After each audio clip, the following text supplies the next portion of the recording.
Ma, ito po. Ang dami nito anak Malaking tulong sa atin to pang araw-araw. Pasensya na ma. Ilan po yung kinain ng sahod ko eh. Huwag mo isipin yun. Teka, may ulam na po ba tayo? Wala pa anak eh. Sige po, lalabas po muna ako. Sige, bibili ako ng tuyo. Ingat kayo sa labas ha. Kuya, Bakit? kailangan ko po kasi ng pera eh. Pandagdag po sa school project namin. Hindi mo lang ba ako kakamustahin muna? Hindi, biro lang. Sige. Ito pagpasensyahan mo na Yan ang kinaya eh. Ama. Ito pala yung pagbayad ng tubig po natin. Sabi na lang po, sa makalawan na lang po yung ilaw. Sige anak. Ako na magsasabi dun kay kumare. Salamat po ma. Teka, aalis ka ba? Opo ma. Huwag kang gagastos ng malaki ha. Hindi naman po, nagtitipid naman po ako. Sige. Mag-ingat ka. Sige po. Boss, baka gusto niyo bumili ng cellphone, no? Pwedeng-pwede siya pang TikTok. Ano ba hanap niyo, sir? Ay, hindi po. Tumingin lang po. Salamat po ah.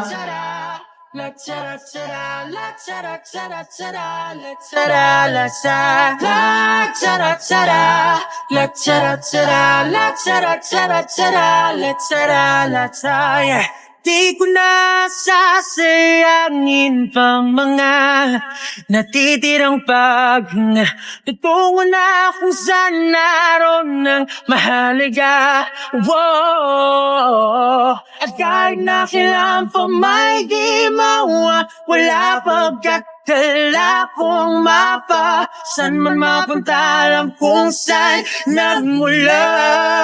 Whoa.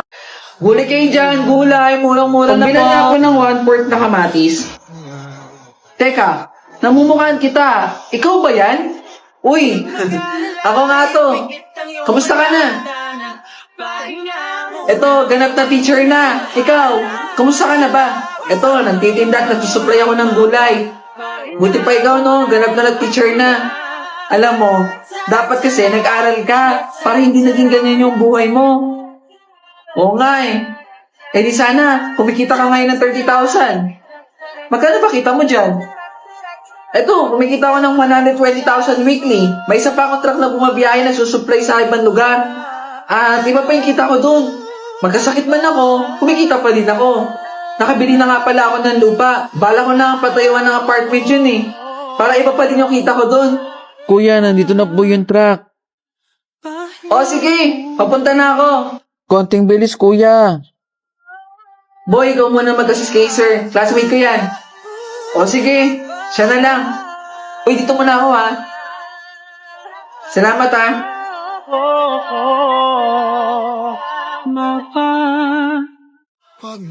Malapit na tayong gumraduate, no?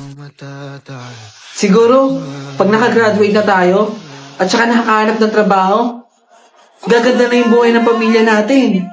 Ganun pa yun? Siyempre, kasi sumasahod na tayo. Tsaka nabibili na natin yung gusto natin. Naku, mas lalo ako na-excite na makagraduate, tsaka makahanap ng magandang trabaho. Ako nga din eh. Grabe. Congratulations. Salamat po. Sana all cum laude. Naku, nasa pagkatsaga lang po. Huy! Bukas ha, sabay na tayo pumunta ng Makati. Maghahanap agad tayo ng trabaho. Huwag po tayong magtulakan. Makakasakit po tayong lahat. Grabe, sobrang init naman dito. Magandang araw po, Manong. Saan po ba dito papunta ang paseo? Sa paseo. Opo. Pagkatawid mo dyan, sumakay ka ng bus. Salamat po. Konti na lang. Puno na to. Tatawag na lang po kami, sir, for your second round of interview. Ganun po ba, ma'am? Sige po. Thank you for your time and effort, sir. Salamat po.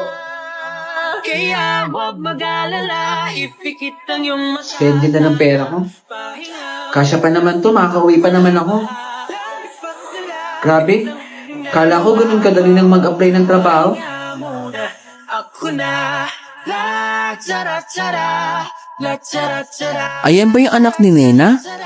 Cum laude yan ha. Hanggang ngayon wala pa rin trabaho? Kala ko pa naman magaling.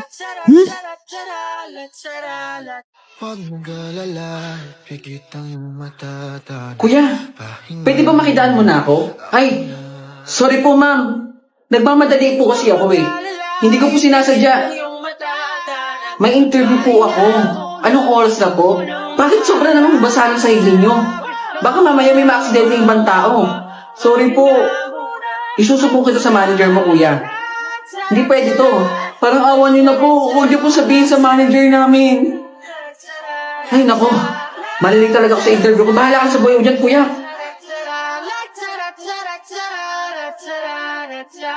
Fresh graduate po ako. Ito pala ang first job mo. Third job ko na to. Yung mga previous work ko kasi mababa ng sahod. Siyempre no, may tinapos ako at saka ang ganda ng credentials ko. So naghahanap ako ng mag-fit sa credentials ko.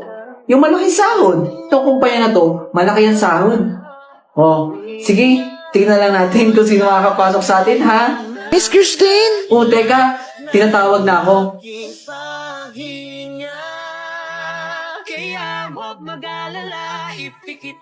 Good morning, sir. Good morning. You are Miss Christine, right? Teka. Siya ba yung janitor? Yes, ako nga yun. Nagpanggap po kayong janitor? Nagpanggap akong janitor kasi naghahanap ako ng mga empleyadong marunong umispeto sa ibang tao, mataas man ang posisyon o hindi. At yung empleyadong marunong magpakumbaba. Sorry, sir. Sorry po, hindi ko naman po sinasadya, sir. Miss Christine, do you think qualified ka sa position? At kahit na kailangan Ano ba kasi ito, anak? Ma, huwag ka na makulit. Kung talaga puro ka sorpresa, hindi ko naman naiintindihan kung ano nangyayari. Alam mo ma, ang buhay natin ay puno-puno ng sorpresa. O sige ma, pagbilang mo ng 3, kailangan hubarin mo na yung piling mo. O sige, 1, 2, 3.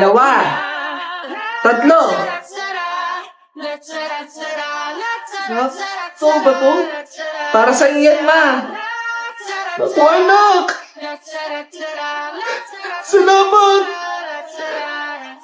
Magulang niyo kami, karapatan namin pag-aralin kayo at buhayin. Salamat ma sa lahat ng sakripisyo. Salamat ma sa lahat ng paghihirap mo sa amin. Yan po ang sukli ko ma.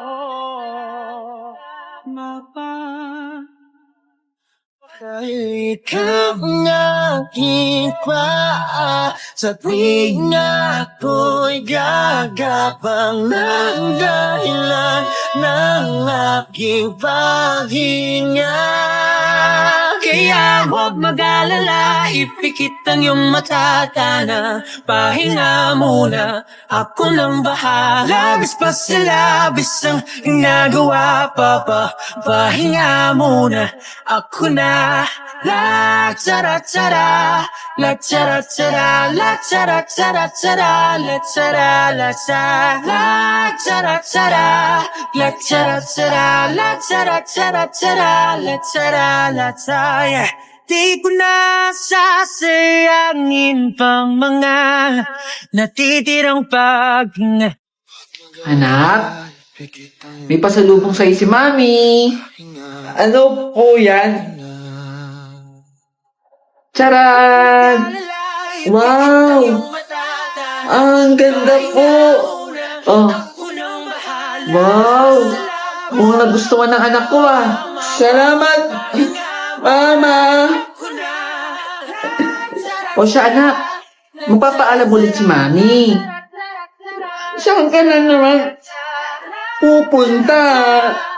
3 days ulit mawawala si Mami. May meeting sa Cebu. Huwag mo iwan.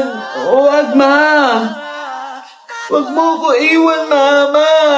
Takot ako.